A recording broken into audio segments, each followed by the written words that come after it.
Hey, what's going on, guys? It's Marcus here with Discover Ignite, and today we're talking about the two most important things you should not be doing in your relationship. So first off, I just want to give you guys some kind of context here. Now, I have been through many relationships in my life, and there's actually been some very long relationships. I have been in marriages. I have, dated many different people and been engaged on a couple different occasions. And so some of the biggest things that I've found that I've learned that I've done over and over is the fact that I haven't been as a good communicator as I should have been.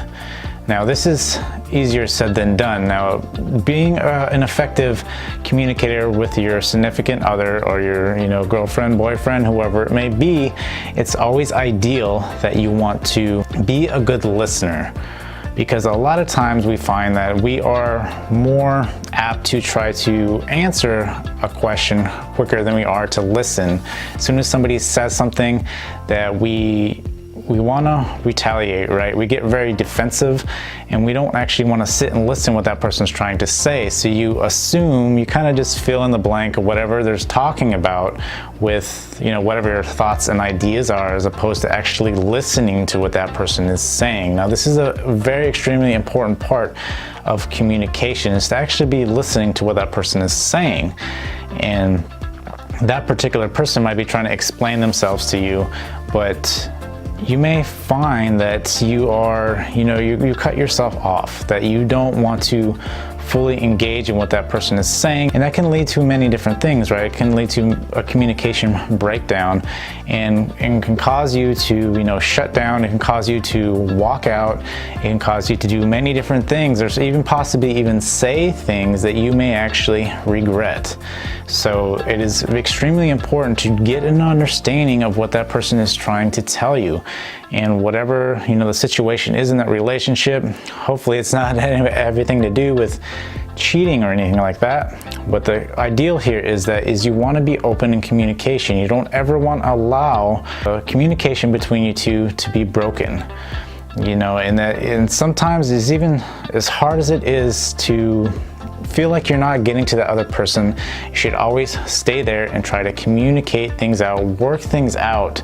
And even if if you feel like you have to leave, then I would highly suggest say, hey, I just need 5 minutes. Let me get my head together. Let me get my thoughts together, and give me 5-10 minutes, and we'll come back and we'll have this conversation till things are actually worked out. And that is the best way to do it, because you always want to make sure that communication is the first thing in your relationship, because if communication is broken, your relationship will not last. It will not withstand time, because you are cutting out communication, right? And relationships are all built on communication.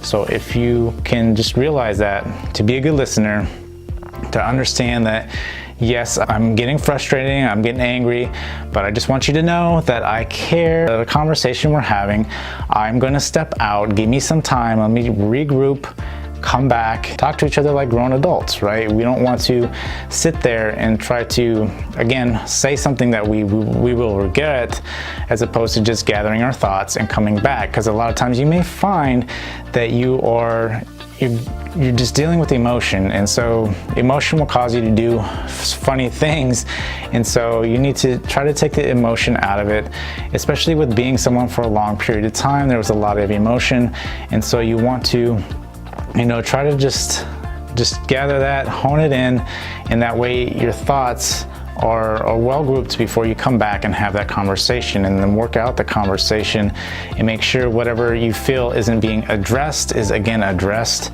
and allow the other person to know what may be bothering you. Allow the other person to know that, hey, I may have asked you to do this one thing and you didn't do it, or you didn't do it the way that I wanted you to do it.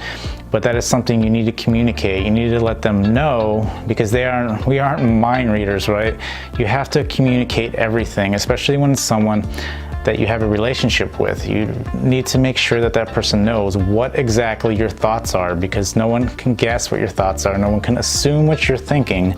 Nobody can know any of these things. So it is very, very important to make sure that communication line is actually well established and the trust is there because you know that that person is going to walk away, but they'll be back and you'll work through it. So the next thing I have for you guys is something I think is actually more important than communication. Now, this particular thing is something you should know before you even get into a relationship.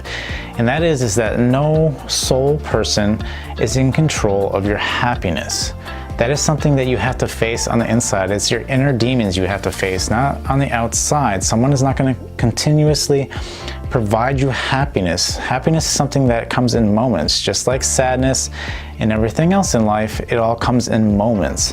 So you have to make sure that your inner self is dealing with whatever conflicts it may have and actually know that yes, I can be happy at any point I want in my life, but it's something I have to deal with. I can't look for externally because no one person will actually hold my happiness. And this is extremely important to realize this and realize that you can branch out, that you can, have relationships with other friends and other family members, that one person is going to compliment you, right? That you don't have to cut all relationship ties off because that person is, restricting you or whatever it may be. But the thing is that sole person will compliment you and help you grow. They will be there for the good times and the bad times. But you can't expect them to have that burden, right? You can't just pass that burden off because you don't want to deal with it. You have to be able to deal with that by yourself because nobody knows what's going to make you happy.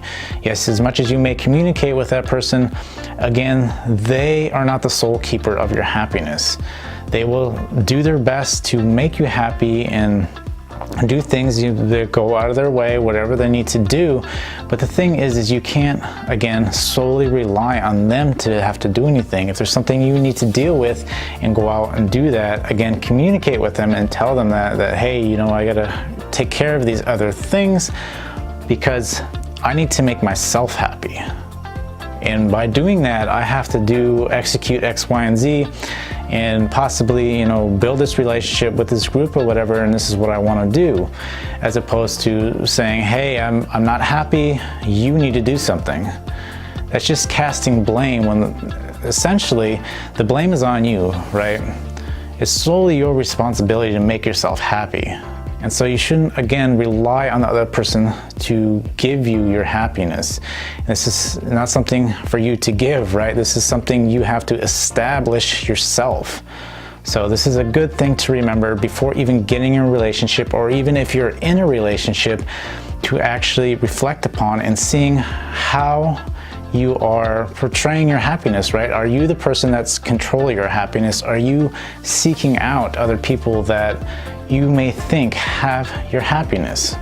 So if there's any other knowledge you guys would like to share with everybody else on what not to do in a relationship, please comment down below. I would love to get you guys' take on this. And if you guys enjoyed this video, please give it a thumbs up. And until next time, I will see you guys later.